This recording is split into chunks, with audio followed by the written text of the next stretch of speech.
पूज्याय राघवेन्द्राय सत्यधर्मरताय च भजतां कल्पवृक्षाय नमतां कामधेनवे दुर्वादिध्वान्तरवये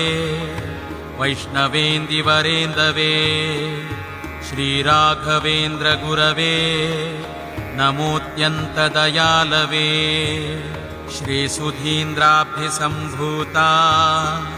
राघवेन्द्रकलानिधि सेवे सुज्ञानसौख्यार्थं सन्तापत्रयशान्तये अघं द्रावयते यस्मात् वेङ्कारो वाञ्छितप्रदः राघवेन्द्रयतिस्तस्मात् लोके ख्यातो भविष्यति व्यासेन